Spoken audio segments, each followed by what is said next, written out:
I hope you guys are about ready to listen to some words of wisdom from somebody that has turned around huge companies for over 50 years. He has innovated, he has shifted, he has taken risks, and those things have helped shape who he is today. This experience, whether it was at companies like Reebok, Fox Video Games, HBO Video, SkyBox, Gibson Greetings, or Indian Motorcycles, those experiences, that knowledge is what he's sharing in his new book, Jump First, Think Fast. You can get that on Amazon right now and Barnes and Noble. There's a lot of gold in there. We're going to share some of that gold on this interview that we have right here. Some experiences that he's had where, you know what, didn't go so well, some of those failures, but what he made out of that, turning that around, resiliency, has brought him to where he is today and created the success that he experienced in his career. So I'm really grateful for Frank and the ideas that he shares here. So get ready for this interview. Here we come.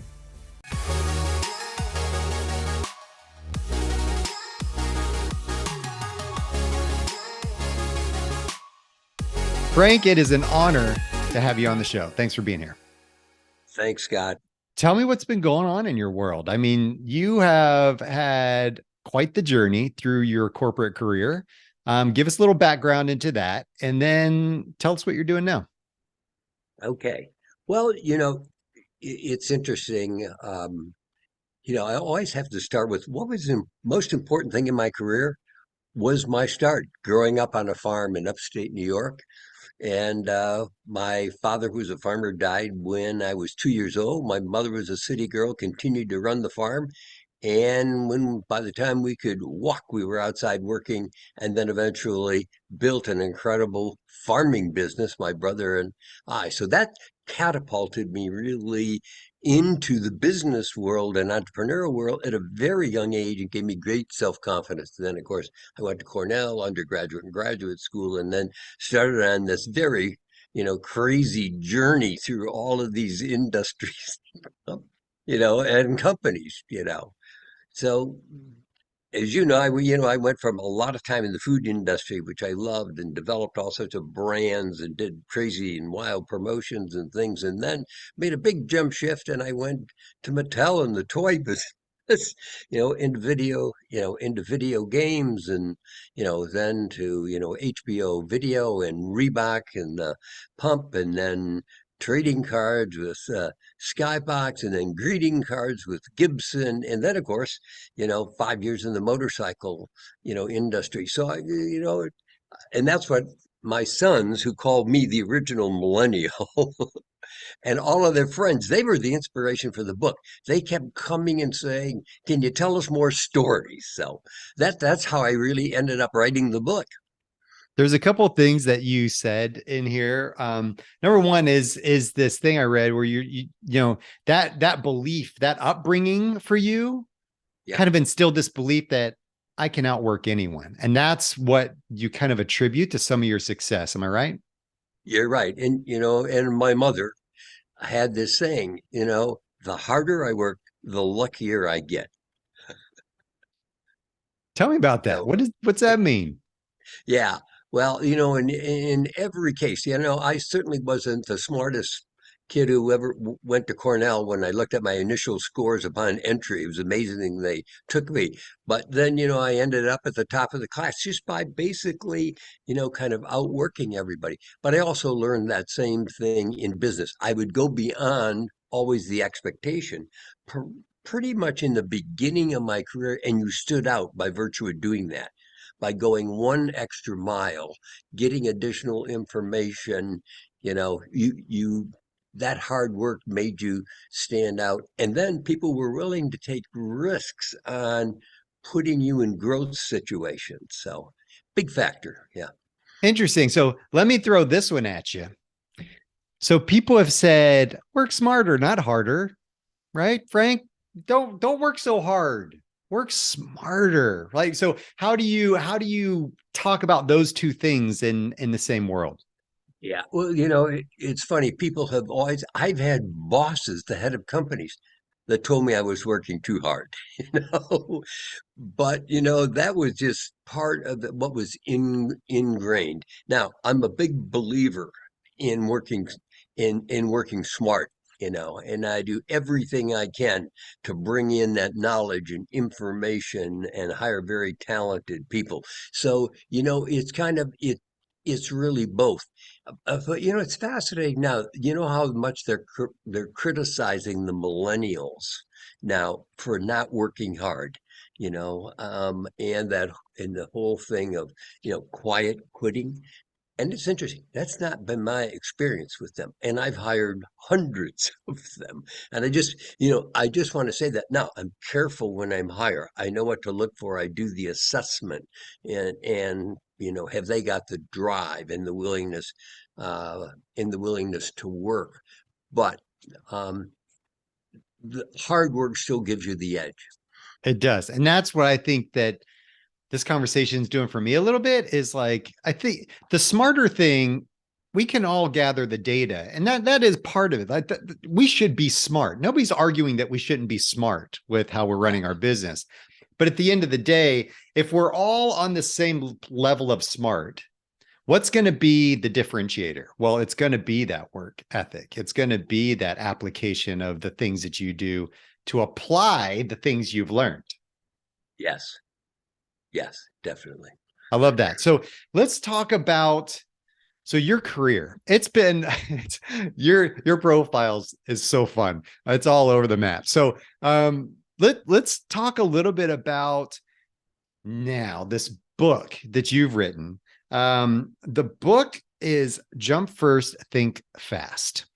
And you've gone from this career and now you're putting it into this book form. So what are we getting? What are we getting with this book that we're not getting from others? Okay. Um, so critical to me was I did not want to do another business book, which was kind of the how-to thing. Here's the 5 steps. Here are the 10 steps you follow, and I have to say, I either read a good deal of the books or at least read scanned them or read the recaps on them. Um, and I just feel that there are a lot of people that just don't simply learn by saying this is what you ought to do. And I never lecture. Even in running companies, I motivate, but I never lecture.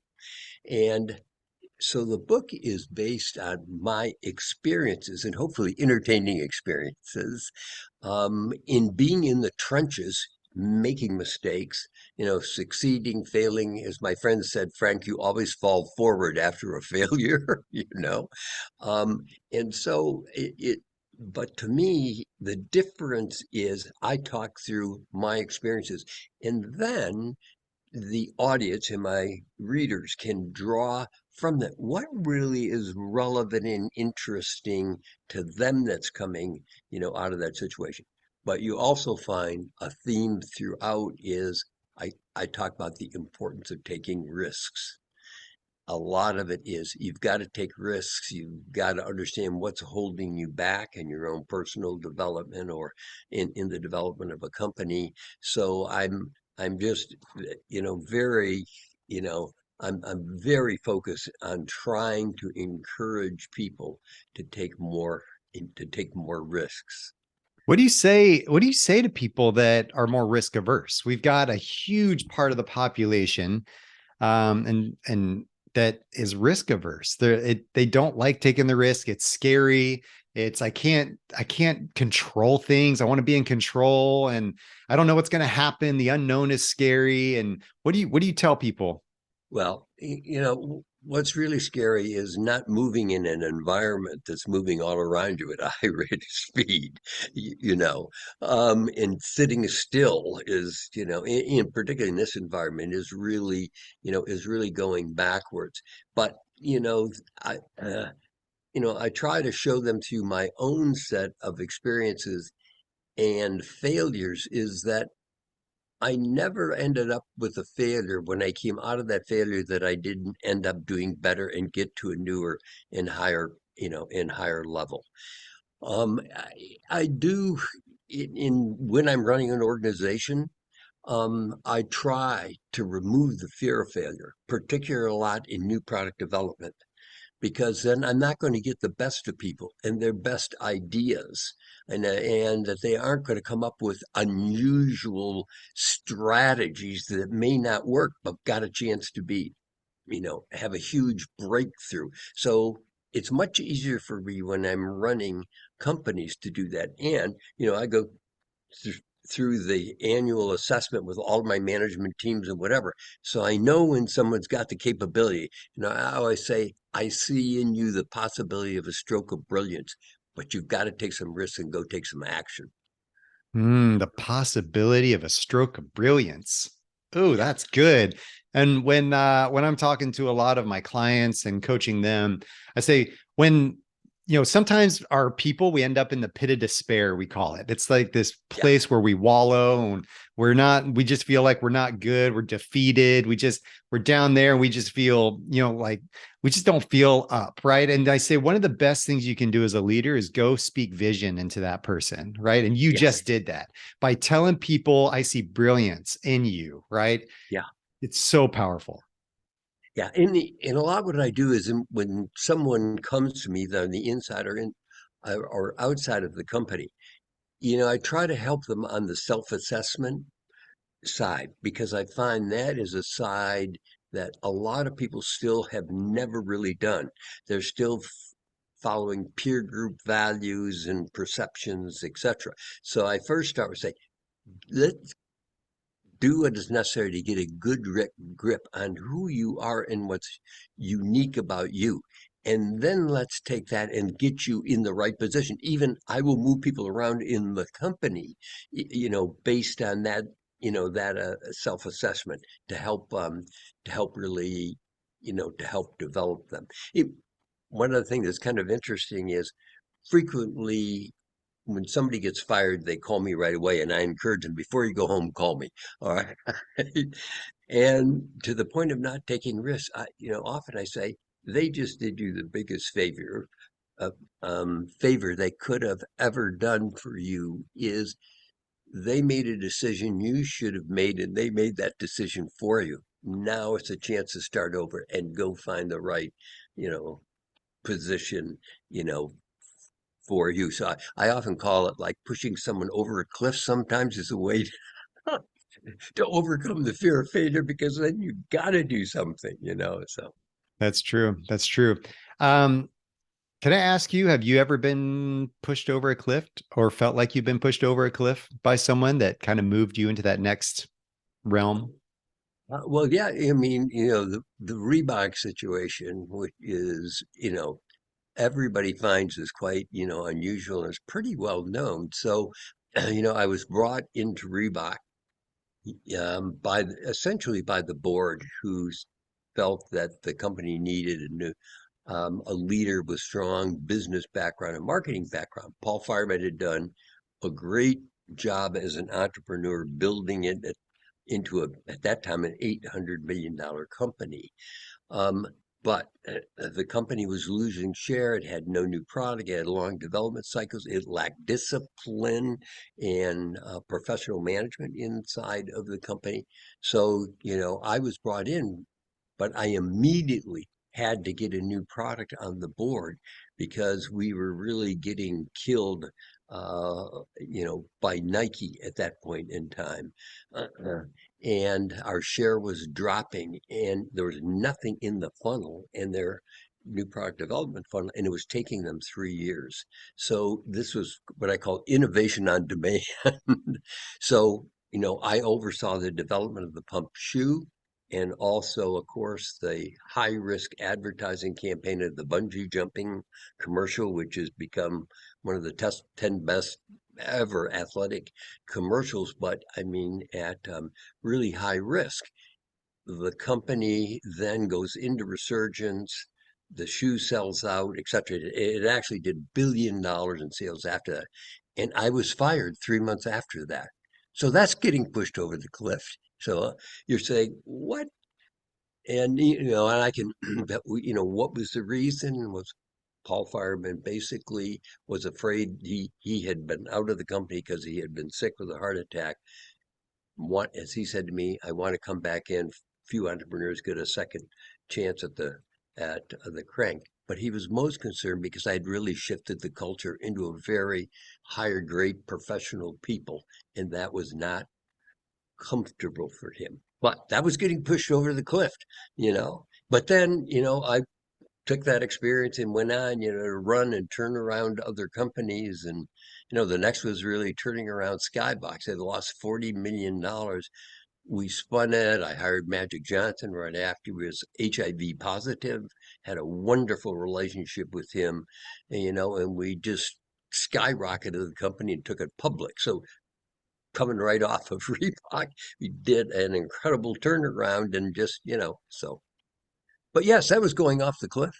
That was going off the cliff, Yeah. especially after, I mean, the pump.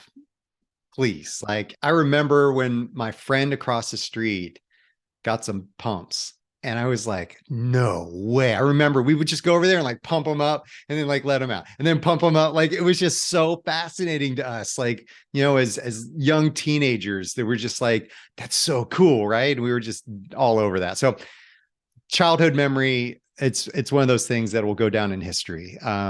We all remember that. And yeah, just, and SkyBox. I mean, just the thing. So catapulting into your career in different ways has just been, you adapted. It sounds like to me, like you could have sat there and wallowed. You could have sat there and complained how everybody's out to get me, but you didn't. You Yeah. moved on and you created something great.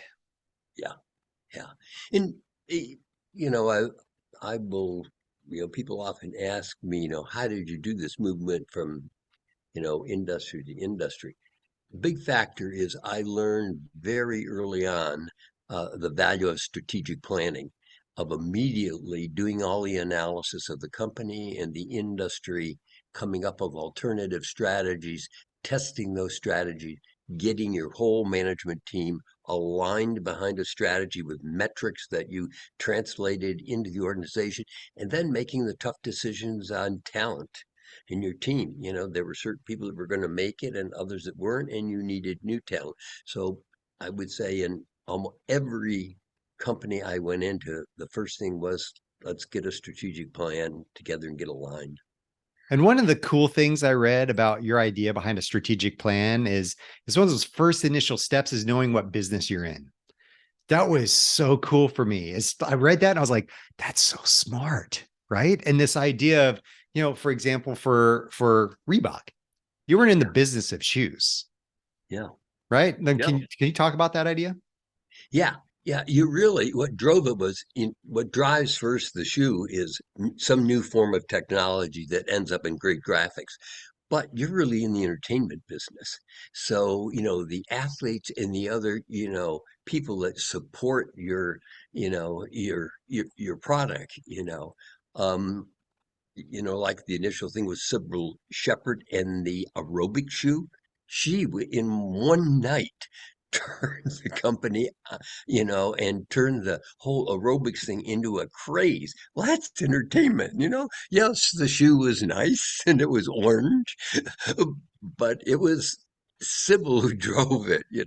So you had to really understand, and you're in the business of the inner city kids there had more impact on style and getting a product rolling. So, I would bring in inner city kids as part of my development process. And then we would introduce a shoe first in the inner city and let them chase it, you know? And that got an incredible buzz, but that's an example. And then of course the other one, we love is, we weren't really in the trading card business. We weren't in athletic trading cards. We were really in the business of connecting kids and their heroes. And when we discovered that, we went and looked for whole new groups of who are heroes to kids, including all the comic book heroes, television, and when I went to Hollywood and started wanting their evergreen characters for greeting cards, they said, "What?" And they gave them to me for peanuts because it was a totally new business, as an example. That exploded the company. So, That's fantastic.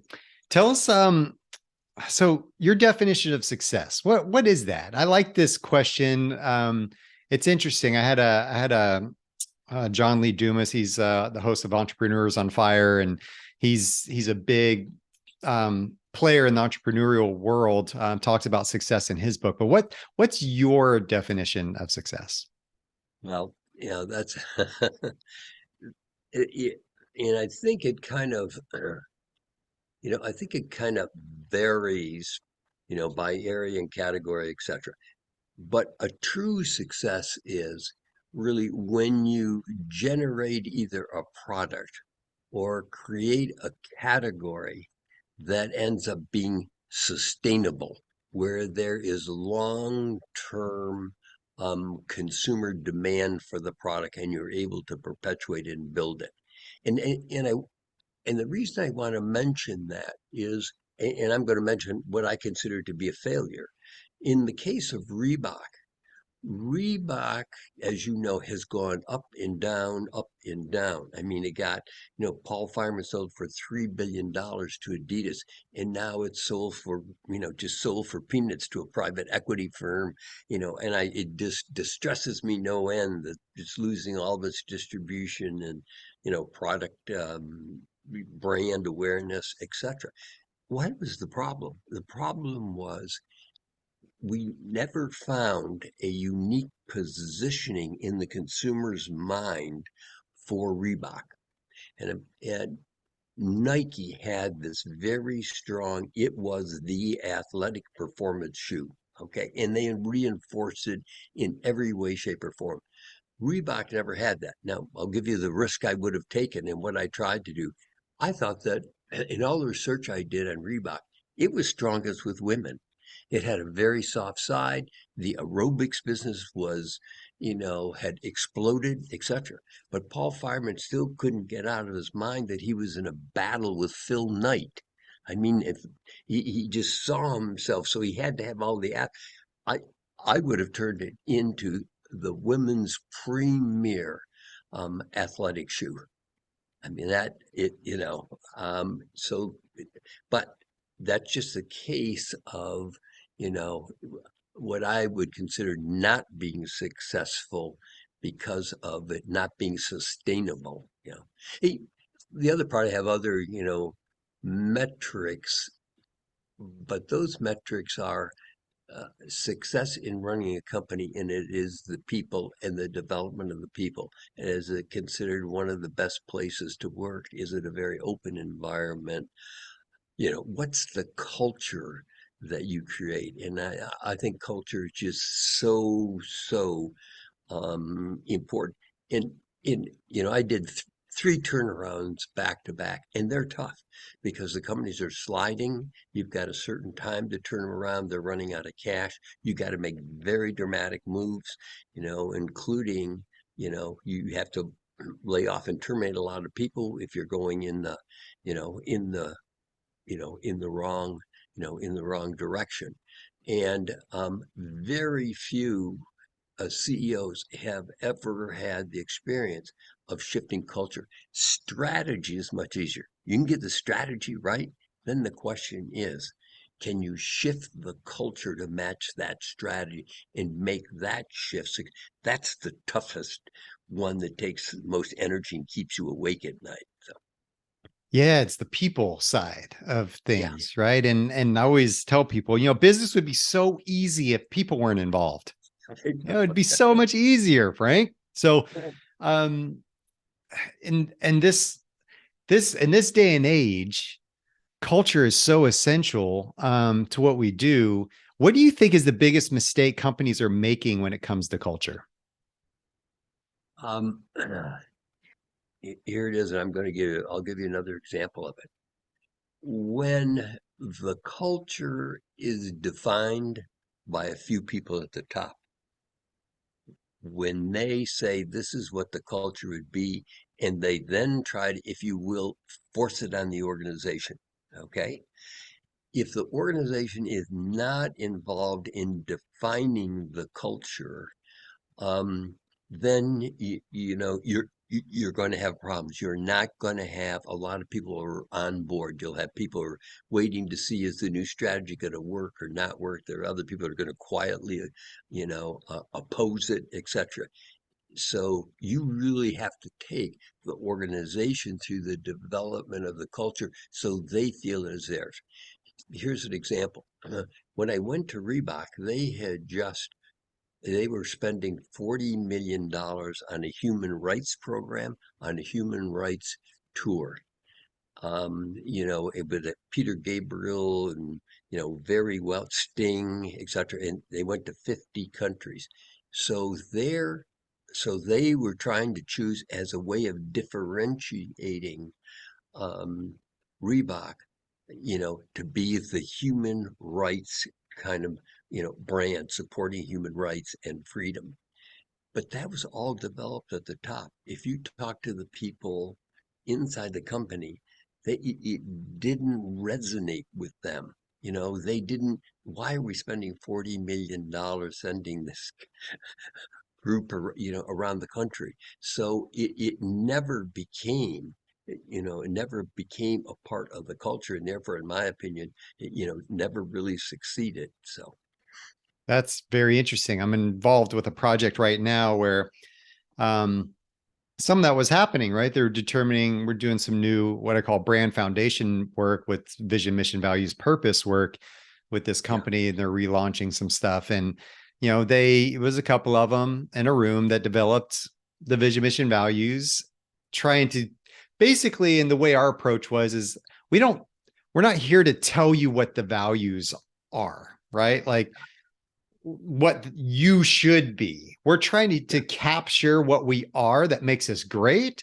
and yeah, elevate that and say, this is who we are and this is what makes us great. And this is our guideline for staying the yeah, course. yeah.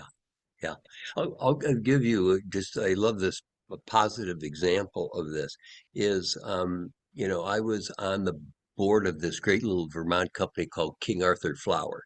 Now, if you were a baker and bake bread, you would know who this great company is, who educates and has just great flour for baking, etc. The interesting thing is it is an ESOP, which I had never encountered before, which is an employee stock ownership plan. The employees own the company. The board reports to the company and they choose the management team. And I was on their board for 8 years, and the best place in Vermont to work. They managed through the pandemic unbelievably well. They do all this community work. The employees are so, involved in the company and the culture of the company. I won't go into the stock ownership part of it, but I wrote checks to people who had worked on the production floor for 16 years, checks for over $1 million when they retired. So, that's another thing I'm intrigued with is what I call employee ownership versus shareholder ownership. And I won't go into extremes there, but there's 7,000 ESOPs in the US. So, That's powerful. Yeah. When a movement belongs to those who join it, not just those who lead it. And if yes, you feel part of that thing, if you feel ownership and that loyalty is just, blood, sweat, and tears all day. yes, That's yeah, fantastic. absolutely. Let me ask you really quick here as we round this thing up, or we're going to wrap this thing up. Your Okay. experience is so vast, and you're boiling it down into your book, um, Jump First, Think Fast, and the knowledge in there is fantastic. But if you could offer a snippet of advice to companies now that may be struggling, that may be kind of wandering, you've kind of done these turnaround projects. What is it that you're recommending they do right now? Yeah. Get a strategic plan, And don't be confused by budgets and tactics and whatever. And when you develop the strategic plan, one, hire a professional outside firm. You just don't have the skill inside and the analytical toolboxes to both analyze your company and secondly, industries that are moving fast and trends that are going to impact you. So you need outside horsepower. And then the other critical thing is go deep in involving your management team in the development of that strategy. And your end strategy will only be as good as the ideas you come up with for alternatives to test. So there's a really important creative part in the development of that. But then, if you get that strategic plan in place, then of course, you then put the right organizational structure, you have to do the right talent, and then it's accountability through the organization. And then the next is in today's world, agility.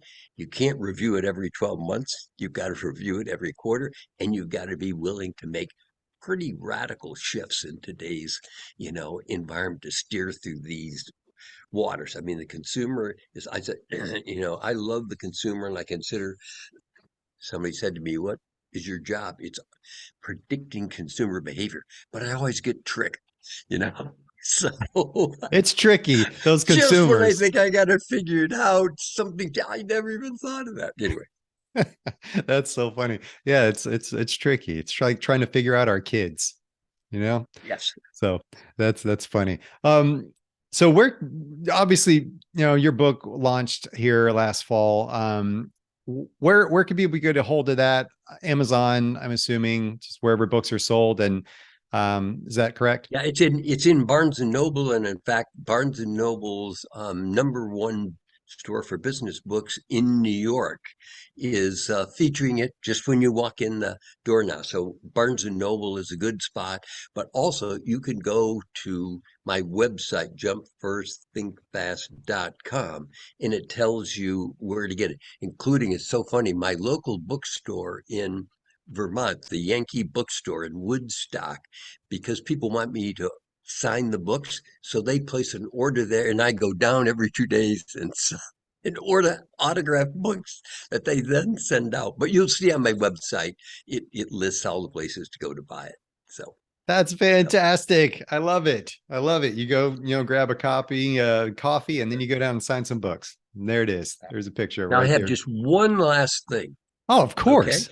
I have mantras that, people who work with me know, and I always try to lead with a mantra. And so my favorite mantra is have fun, be fun. It's just that people want to work with people who are fun and interesting and enjoyable. And, you want the people in your life.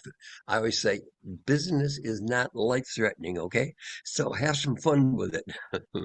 Oh, I love that. I love it. And yeah, I mean, if the people were, able to understand that beautiful things come from both good and bad, right? Like Yes. it's what can we grasp from that? And I think that's what I've learned from this. Resiliency, bounce back, getting pushed over the cliff isn't, the end of the world, right? It's Right. what do we make of those things and how do we have fun doing it? Yeah. Yeah. I'm always influenced by reading other uh, people, but y- I just heard a quote from um, Branson, who said, "If your dreams um, don't scare you, they're not large enough." Ah, yes. And the other one I had from racing, and I love racing, was, "If you're not marginally out of control, you're probably not moving fast enough." Marginally out of control. Yeah, I remember that going down the hill on my bike and then feeling the thing. It's terrifying, right? Terrifying. Well, Frank, this has been awesome. This has been a gift. Thank you for sharing your wisdom and thoughts and your life experiences with us. And I know that I got something out of this, and everybody else did too. So thank you for that, and good luck with the book and life. And have fun down there at Bike Week. Get that bike polished. Great. Will do. Thank you for inviting me on. I think one of the main ideas I got out of this was that idea of resiliency, the idea of taking risks, the idea of pushing and figuring things out, being strategic planning, strategic business ideas, and the things we do to move forward. At the very beginning, he said, you know what? Sitting still is still moving backwards. Says a person who likes to take risk and move forwards. That is the idea. And I think that if we adopt that mentality, then we will keep moving. As we move, we'll find out what works and what doesn't. If we're sitting still, it never happens. Removing the fear of failure. So how can we do that? Whether it's us, ourselves, or whether it's we're removing the fear of failure from our culture. Are people afraid to fail because of the consequences? I don't know. Maybe they are. Are they afraid to fail? Are they afraid to bring up ideas because they're afraid they're going to be reprimanded for those things? That's part of what we need to be thinking about. And also understanding that culture isn't just defined by the people at the top. The culture is what it is inside of your organization. Leaders define culture, sub-leaders define subculture. And as we drill down, that culture is going to permeate throughout the entire organization. It's going to allow us to be successful or not. So thank you for that word of wisdom, Frank.